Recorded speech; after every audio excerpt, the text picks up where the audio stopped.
सन 1193 बिहार की जमीन पर एक नाम जोरों शोरों से उभर रहा था। वह था बख्तियार खिलजी, एक ऐसा क्रूर आक्रमणकारी जो हर जंग जीतता जा रहा था। परंतु एक दिन उसे एक ऐसी बीमारी लगी जिसका कोई इलाज नहीं कर पा रहा था। सारे हकीम जवाब दे चुके थे और खिलजी किसी दूसरे धर्म के व्यक्ति से अपना इलाज नहीं करवाना चाहता था। अंततः मृत्यु के डर से उसने नालंदा विश्वविद्यालय के आचार्य से अपना इलाज कराया। परंतु इसके बाद क्यों खिलजी ने पूरी नालंदा विश्वविद्यालय को आग लगा दी? आखिर ऐसा क्या हुआ? वैसे क्या सच में खिलजी ने ही नालंदा विश्वविद्यालय को जलाया? क्योंकि हमें कुछ सबूत ऐसे भी मिलते हैं जो बताते हैं कि नालंदा को बख्तियार खिलजी ने नहीं बल्कि ब्राह्मणों ने जलाया, क्योंकि नालंदा एक बौद्धिक विश्वविद्यालय थी। तो क्या यह बात सच है? आज से करीब 1600 साल पहले भारत में एक ऐसी विश्वविद्यालय थी जो पूरी दुनिया में प्रसिद्ध थी। पूरे दुनिया भर से विद्यार्थी यहाँ पढ़ने आते थे। इस विश्वविद्यालय में 10,000 से ज्यादा विद्यार्थी और 1,500 से ज्यादा आचार्य मौजूद थे। पर इस विश्वविद्यालय में प्रवेश पाना इतना भी आसान नहीं था। माना जाता है कि 90% लोग यहाँ जाने में असफल हो जाते थे, क्योंकि यहाँ एंट्रेंस एग्जाम भी होता था। माना जाता है कि यहाँ के गेटकीपर को दुनिया की विभिन्न भाषाओं का ज्ञान था और कोई भी विद्यार्थी यहाँ प्रवेश लेने आता तो वह गेटकीपर उसी की भाषा में उससे प्रश्न पूछते और सही उत्तर देने पर ही उन्हें प्रवेश की अनुमति होती थी। सोचिए, आज से कई 100 साल पहले वहाँ के गेटकीपर्स को ही इतना नॉलेज था कि वे अलग अलग भाषा बोल और समझ सकते थे। लेकिन इससे भी ज्यादा चौंकाने वाली बात यह थी यहाँ की लाइब्रेरी यानी कि पुस्तकालय। माना जाता है कि यहाँ के पुस्तकालय में 90 लाख से ज्यादा किताबें थीं। ये किताबें इतनी ज्यादा थीं कि जब नालंदा को जलाया गया तो ये किताबें लगभग 3 महीनों तक जलती रहीं। तो आखिर इस महान विश्वविद्यालय का निर्माण किसने कराया और किसने इसे बर्बाद किया, और अभी के टाइम पर नालंदा को पुनर्जीवित करने का क्या प्रयास चल रहा है? तो मित्रों, आज के इस वीडियो में हम जानेंगे नालंदा यूनिवर्सिटी के निर्माण से लेकर विध्वंस तक की कहानी, वो भी सही प्रमाणों के साथ। तो चलिए इस वीडियो को शुरू करते हैं, लेकिन उससे पहले अगर आपको वीडियो अच्छी लगे तो इसे एक लाइक जरूर करें।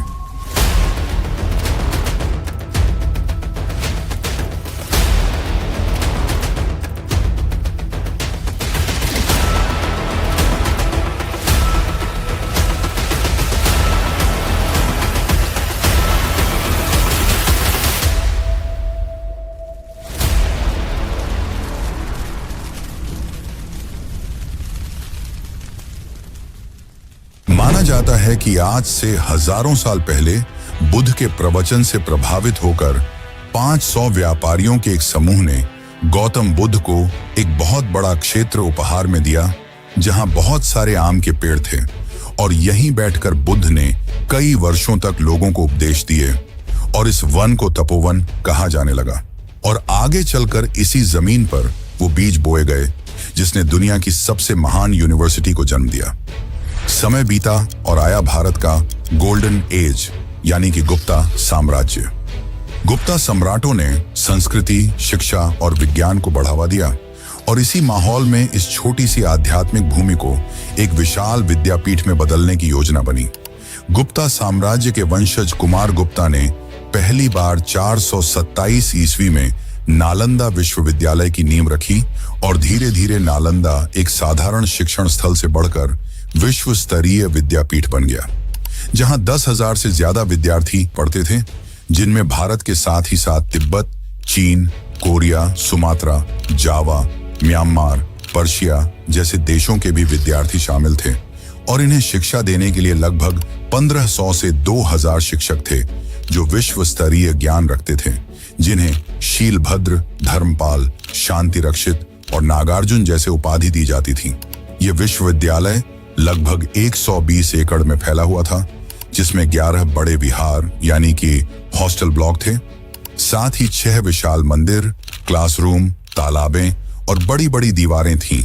लेकिन यहाँ की सबसे प्रसिद्ध इमारत थी यहाँ की लाइब्रेरी, जिसमें 90 लाख से भी अधिक पुस्तकें थीं। इस 9 मंजिला लाइब्रेरी को 3 भागों में बांटा गया था: रत्न सागर, रत्नादधि और रत्नरंजक, जिसमें विभिन्न विषयों की किताबें थीं, जैसे गणित, खगोल, वास्तुशास्त्र, व्याकरण, तंत्र, तत्वज्ञान, योग, ज्योतिष आदि। इस विश्वविद्यालय में ये सभी विषय पढ़ाए जाते थे। यहाँ की शिक्षा काफी प्रभावशाली थी। माना जाता है कि नालंदा का खाद्य भंडार और खर्च पास के 200 गांवों से आता था। दरअसल यहाँ के आचार्य गांवों में जाकर भिक्षा मांगते थे और उन्हीं से जो मिलता उसी से नालंदा विश्वविद्यालय चलता। ऐसा इसलिए क्योंकि वहां के आचार्य चाहते थे कि शिक्षा और राजनीति को एक दूसरे से दूर रखा जाए, इसलिए वे राजा से कुछ नहीं लेते थे। आज के जमाने के हिसाब से उनकी सोच हमसे कहीं ज्यादा आगे थी। यहाँ पढ़े हुए विद्यार्थियों का नाम भी विश्व प्रसिद्ध हुआ। हम भारतीय जिस जीरो शून्य की उत्पत्ति का श्रेय महान मैथमेटिशियन और एस्ट्रोनॉमर आर्यभट्ट को देते हैं। वे भी इसी विश्वविद्यालय से पढ़े थे। साथ ही नागार्जुन और धर्मकीर्ति जैसे महान लोग भी यहीं से पढ़े थे। इनके साथ ही प्रसिद्ध चीनी यात्री हुएनसांग भी यहीं से पढ़े थे। ये दर्शाता है कि नालंदा का नाम भारत की सीमाओं तक ही सीमित नहीं था। इसकी ख्याति पूरे विश्व तक फैली हुई थी, खासकर चीन और तिब्बत जैसे देशों में। नालंदा का असली इतिहास भी हमें शुअनजांग नामक चीनी ट्रैवलर द्वारा मिलती है। शुअनजांग अपनी किताब Great Tang Records on the Western Regions में बताते हैं कि वे 630 AD में नालंदा आए। जैसे ही वे नालंदा के विशाल द्वारों से गुजरे, उन्हें महसूस हुआ कि वे किसी साधारण स्थान पर नहीं आए, बल्कि एक ऐसे ज्ञान साम्राज्य में प्रवेश कर रहे हैं जिसका मुकाबला दुनिया में कहीं नहीं। उन्होंने नालंदा में लगभग 10 वर्ष बिताए और उन्हीं के लेख से हमें पता चला कि नालंदा में 10,000 विद्यार्थी और 2,000 शिक्षक थे। वे बताते हैं कि नालंदा का माहौल सिर्फ शिक्षा का नहीं, बल्कि बौद्धिक युद्ध का था, जहां दैनिक शास्त्रार्थ यानी कि डिबेट्स होते थे। विद्यार्थी एक दूसरे से सवाल करते, जवाब देते, परंपराओं पर प्रश्न उठाते और दर्शन के गहरे पहलुओं को चुनौती देते थे। जुआनजांग स्वयं नालंदा में शास्त्रार्थ जीतकर प्रसिद्ध हुए थे और उन्होंने यहां से हजारों मैन्युस्क्रिप्ट्स लेकर चीन वापसी की। इन्हीं ग्रंथों के आधार पर आज चीन और जापान में महायान बौद्ध धर्म की संरचना दिखाई देती है। इससे आप अंदाजा लगा ही सकते हैं कि यह हमारी ऐतिहासिक धरोहर कितनी ज्यादा महत्वपूर्ण है। आज जिस ज्ञान को हम नया समझते हैं, शायद वह आज से कई हजार साल पहले ही मौजूद था। बस इतिहास की धूल ने उसे दबा दिया और इसी धूल में नालंदा भी दब गई।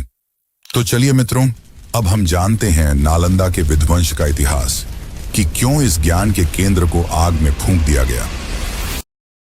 माना जाता है कि नालंदा को सन 1193 में जलाया गया, लेकिन उसकी पतन की तैयारी 200 साल पहले ही शुरू हो गई थी। 10वीं से 12वीं शताब्दी के बीच धीरे धीरे इसके पतन की कहानी लिखी जा रही थी। यह वह समय था जब भारत में बौद्ध धर्म अपनी शक्ति खो रहा था और राजनीतिक सांस्कृतिक परिस्थितियां बदल रही थीं।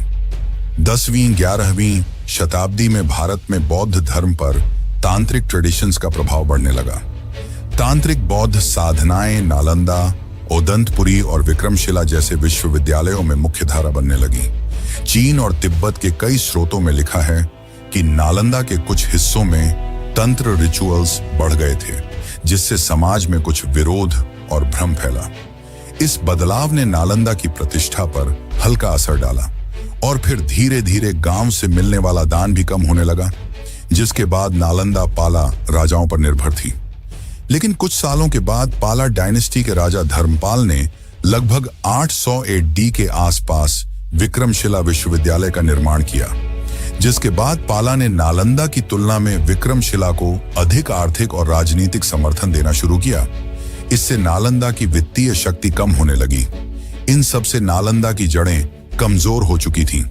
फिर आया वो दौर जब नालंदा पूरी तरह तबाह हो गई। ये बात है सन 1190 की, जब मोहम्मद गौरी का पूरे भारत पर कब्जा बढ़ रहा था। उसी वक्त मोहम्मद गौरी ने तुर्की से आए अपने जनरल इख्तियार अल दीन मोहम्मद बख्तियार खलजी को नॉर्थ ईस्ट यानी कि आज के बिहार की तरफ का मोर्चा संभालने का आदेश दिया। बख्तियार खिलजी एक तुर्की सैन्य अधिकारी, जिसकी क्रूरता और तेजी से विजय प्राप्त करने की भूख उसे खतरनाक बना रही थी। लेकिन जब वह बिहार की ओर पहुंचा तो अचानक उसे एक गंभीर बीमारी लग गई। वह बेहद कमजोर पड़ गया था और कई महीनों तक कई हकीम उसका इलाज करते रहे, पर उसकी बीमारी ठीक नहीं हो रही थी। इसी दौरान किसी ने उसे सलाह दी कि नालंदा के महान आयुर्वेदिक आचार्य राहुल श्रीभद्र ही तुम्हारा इलाज कर सकते हैं। पर खिलजी किसी काफिर यानी कि दूसरे धर्म के लोगों से इलाज नहीं कराना चाहता था। वह सोचता था कि जिसका इलाज मेरे बड़े बड़े हकीम नहीं कर पाए, उसका इलाज विश्वविद्यालय में पढ़ाने वाला आचार्य कैसे कर सकता है। पर अंत में मृत्यु के डर से खिलजी इलाज के लिए मान गया, परंतु उसने आचार्य राहुल श्रीभद्र के सामने एक शर्त रखी। उसने कहा कि तुम्हें मुझे बिना छुए, बिना कोई दवाई खिलाए ठीक करके दिखाओ तो मैं मानूंगा कि तुम कितने बड़े आयुर्वेद आचार्य हो। राहुल श्रीभद्र ने यह चुनौती स्वीकार की और खिलजी को कुरान लाकर दी और कहा कि तुम्हें इसे रोज पढ़ना है। इसके बाद प्रतिदिन खिलजी कुरान पढ़ने लगा और जैसे जैसे वह कुरान पढ़ता गया वैसे वैसे ही उसकी तबीयत में सुधार होता गया और अंततः कुरान खत्म होते होते खिलजी पूरी तरह स्वस्थ हो गया। यह देखकर खिलजी को आश्चर्य हुआ और उसने आचार्य राहुल श्रीभद्र से पूछा कि उन्होंने ऐसा किया कैसे। तब आचार्य ने कहा कि उन्होंने जड़ी बूटियों को पीसकर कुरान के पन्नों में मिला दिया था, जिसके कारण जैसे जैसे खिलजी उसे पढ़ता गया जड़ी बूटियों की सुगंध और अरोमा से वह ठीक होता गया। इन सब के बाद खिलजी पूरी तरह स्वस्थ हो गया, जिसके बाद अगर उसकी जगह और कोई होता तो शायद वह उस आचार्य का धन्यवाद करता। पर खिलजी का मन असुरक्षा, ईर्ष्या और क्रोध से भर गया। उसे यह जरा भी बर्दाश्त नहीं हुआ कि इन काफिरों के पास इतना ज्ञान कैसे है जो मेरे हकीमों को भी पीछे छोड़ दे। इन सब से उसके मन में असुरक्षा जागी। वह सोचने लगा कि अगर इनका ज्ञान इसी तरह विस्तार होता रहा तो हमारे लिए दिक्कत होगी, और इसी भय से खिलजी ने नालंदा को जलाने का आदेश दिया। अब हम आते हैं नालंदा की सबसे अंधेरी रात पर। सन 1193 खिलजी की सेना नालंदा की ओर बढ़ रही थी और फिर आया भारत के इतिहास का सबसे दर्दनाक क्षण। खिलजी की सेना ने कत्लेआम मचाना शुरू कर दिया। उन्होंने आचार्यों को मारना शुरू कर दिया, साथ ही विद्यार्थियों को भी मार डाला। नालंदा की दीवारें खून से रंग चुकी थीं और अंत में खिलजी ने नालंदा को आग के हवाले कर दिया। कहा जाता है कि उस समय वहां की लाइब्रेरी में 90 लाख से ज्यादा किताबें थीं, जो लगभग 3 महीनों तक जलती रहीं, और इस तरह दुनिया के सबसे बड़े विश्वविद्यालय का पतन हुआ। लेकिन मित्रों, कुछ सबूत और बुक्स हमें यह बताते हैं कि नालंदा को खिलजी ने नहीं बल्कि ब्राह्मणों ने जलाया, क्योंकि वे नहीं चाहते थे कि बौद्ध धर्म और ज्यादा फैले। तो आखिर इस बात में कितनी सच्चाई है? क्या सच में नालंदा को खिलजी ने नहीं बल्कि स्वयं ब्राह्मणों ने जलाया? तो चलिए जानते हैं इसकी सच्चाई, लेकिन उससे पहले अगर आपको वीडियो अच्छी लग रही है तो इसे लाइक जरूर करें। तारनाथ, जो कि एक तिब्बती मंक थे, उन्होंने अपनी किताब history of Buddhism in India में यह दावा किया है कि नालंदा को ब्राह्मणों ने जलाया। दरअसल एक नहीं 2 तिब्बती मंक थे, एक तारनाथा और दूसरे सुम्पा खेनपो। इन दोनों ने अपनी किताबों में लिखा है कि काकुत सिद्ध नामक के एक मिनिस्टर ने मंक्स के लिए एक सेरेमनी रखी थी, जिसमें 2 हिंदू ब्राह्मण वहां भिक्षा मांगने आए थे, जिन पर वहां पढ़ने वाले कुछ मंक विद्यार्थियों ने गंदा पानी फेंक दिया और फिर उनके ऊपर कुत्तों को छोड़ दिया। इसके बाद दोनों की किताबें अलग अलग बातें बताती हैं। तारनाथा के हिसाब से गुस्से में आकर ब्राह्मणों ने सूर्यदेव को प्रसन्न करने के लिए एक यज्ञ किया और उससे कुछ जादुई राख निकली, जिसे उन्होंने नालंदा पर छिड़क दिया और नालंदा जल गई। वहीं दूसरे मंक सुम्पा खेनपो के हिसाब से उन्होंने कोई यज्ञ नहीं किया, बल्कि तुरंत ही गुस्से में आकर नालंदा को जला दिया। तो क्या यह सच है? इसका सीधा जवाब है नहीं। दरअसल इस किताब के लेखक तिब्बती मंक तारनाथा कभी भारत आए ही नहीं। इसका मतलब उन्होंने इसे अपनी आंखों से नहीं देखा। और दूसरी बात, उन्होंने यह किताब सन 1600 में लिखी, यानी घटना के 400 साल बाद। इसका सीधा मतलब है कि उन्होंने ये बातें सिर्फ कहीं से सुनी थी। और सबसे बड़ा सवाल तो यह है कि सिर्फ क्यों इन 2 किताबों में इस घटना का वर्णन है, जबकि खिलजी द्वारा जलाए जाने के हमें कई सबूत मिलते हैं। जैसे कि पर्शियन इतिहासकार मिन्हाजी सिराज की किताब तबकात-ई नासिरी में लिखा है कि बख्तियार खिलजी ने बिहार के उस विशाल परिसर पर हमला किया, जिसमें नालंदा, ओदंतपुरी और अन्य महाविहार शामिल थे। और सबसे बड़ा सबूत हमें मिलता है तिब्बती मंक धर्मस्वामिन की किताब में। उनके हिसाब से वे खिलजी के आक्रमण के 40 साल बाद नालंदा आए थे। तब तक नालंदा पूरी तरह जल चुकी थी, लेकिन लगभग 70 भिक्षु बच गए थे जो अभी भी नालंदा के आसपास ज्ञान दे रहे थे, और उन्हें इस घटना की जानकारी खुद उन भिक्षुओं ने दी थी, इसलिए यही सबसे प्रमाणित सबूत माना जाता है। लेकिन दोस्तों, नालंदा की कहानी यहीं समाप्त नहीं होती। अब आता है इसके पुनर्निर्माण की कहानी कि कैसे इसे फिर से बनाया गया, और 2024 में भारत के प्रधानमंत्री नरेंद्र मोदी द्वारा इसका उद्घाटन किया गया। तो चलिए अब जानते हैं इसके निर्माण की असली कहानी। माना जाता है कि नालंदा के पतन के लगभग 600 साल बाद दुनिया को यह तक नहीं पता था कि नालंदा कहां है। लोगों को बस इतना याद था कि कभी भारत में एक महान विश्वविद्यालय था जो कहीं बिहार की धरती पर बसा था, पर वह कहां, यह किसी को नहीं पता था। फिर आया साल 1812। बंगाल प्रेसिडेंसी के सर्वेक्षण के दौरान एक Scottish surveyor Francis Buchanan Hamilton इस क्षेत्र में पहुंचे। उन्हें कुछ अजीब सी ऊंची टीलेनुमा संरचनाएं दिखाई दी। मानव निर्मित लगती थीं, पर पूरी तरह मिट्टी में समाई हुई। वे समझ नहीं पाए कि यह क्या है, पर उन्होंने विस्तृत स्केच बनाए। यह नालंदा की रीडिस्कवरी की पहली रोशनी थी। फिर 1861 में भारतीय पुरातत्व के पिता अलेक्जेंडर कनिंघहैम ने ब्यूकेनन की रिपोर्ट को पढ़ा और उसे चीन के यात्री शुआनजंग के ट्रैवलॉग से मिलाया। शुआनजंग ने नालंदा के चारों ओर की दूरी, गांवों, तालाबों और स्तूपों का बेहद सटीक वर्णन किया था। कनिंघहम ने वैज्ञानिक तरीके से इन निशानों को जोड़ा और ऐलान किया, दिस इज नालंदा, यानी दुनिया की सबसे महान विश्वविद्यालय फिर से खोज ली गई। लेकिन नालंदा के असली रहस्य उजागर हुए 1915 से 1938 के बीच, जब आर्कियोलॉजिकल सर्वे ऑफ इंडिया ने इस स्थल की खुदाई शुरू की। जॉन मार्शल, स्पूनर और हीरानंदा सस्त्री जैसे पुरातत्वविदों ने नालंदा के विशाल अवशेषों को परत दर परत खोला, और खुदाई में निकली जली हुई ईंटों की मोटी परतें, टूटी मूर्तियां, गिरा हुआ स्तूप, जलाए गए विहार, 8 विशाल कैंपसेस, 300 से अधिक rooms, hostels, meditation halls, lakes आदि, जिससे यह पूरी तरह साबित हो गया कि यह नालंदा विश्वविद्यालय ही है। इन खुदाइयों ने दुनिया को बता दिया कि नालंदा कोई किंवदंती नहीं, एक विशाल वास्तविक विश्वविद्यालय था जो अपनी महानता में आधुनिक यूनिवर्सिटीज से भी आगे था। अब समय में आगे आते हैं। जब प्राचीन नालंदा की राख 20वीं सदी में सामने आई तो दुनिया हैरान रह गई, और 21वीं सदी में एक सपना जन्मा। क्या नालंदा फिर से जीवित हो सकती है?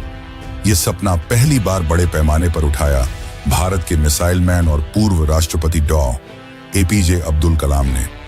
2006 में उन्होंने एक भाषण में कहा, India must revive Nalanda as the world's central hub of knowledge. उनकी दृष्टि थी कि नालंदा फिर से एशिया का इंटेलेक्चुअल सेंटर बने, जैसा 1500 साल पहले था। फिर आया नालंदा विश्वविद्यालय अधिनियम 2010, जिसे संसद ने पारित किया। नालंदा का नया कैंपस एक अंतर्राष्ट्रीय विश्वविद्यालय के रूप में स्थापित हुआ। दुनिया के कई देश इस परियोजना में शामिल हुए। जापान, चीन, सिंगापुर, लाओस, थाईलैंड, कोरिया और लगभग 17 देशों ने आधिकारिक रूप से इसे समर्थन दिया।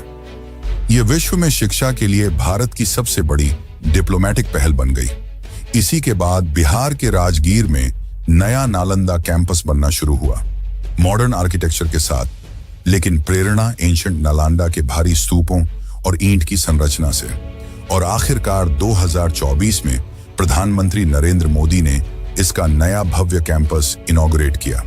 यह वही भूमि थी, वही आकाश, पर एक नया नालंदा, एक ऐसा नालंदा जो भविष्य के लिए बना था, लेकिन जिसकी जड़ें इतिहास में थीं। तो अब सवाल यह उठता है कि क्या नालंदा फिर से अपनी पहचान बना पाएगी? क्या फिर से पूरे विश्व की सबसे बड़ी विश्वविद्यालय बन पाएगी? आपको क्या लगता है? अपनी राय कमेंट में जरूर बताइए। वैसे क्या आपको पता है कि सिर्फ नालंदा ऐसी जगह नहीं थी जहां मुस्लिम आक्रमणकारियों ने हमला किया? उन्होंने भारत के कई और हिस्सों पर हमला किया, और उनमें से एक था काशी विश्वनाथ मंदिर, जिसे तोड़कर वहां ज्ञानवापी मस्जिद का निर्माण किया गया। पर क्या यह बात सच है? और अगर आप इसकी सच्चाई सही प्रमाणों के साथ जानना चाहते हैं तो चैनल पर जाकर हमारी काशी विश्वनाथ वाली डॉक्यूमेंट्री जरूर देखें। बाकी इस वीडियो को अंत तक देखने के लिए आपका धन्यवाद।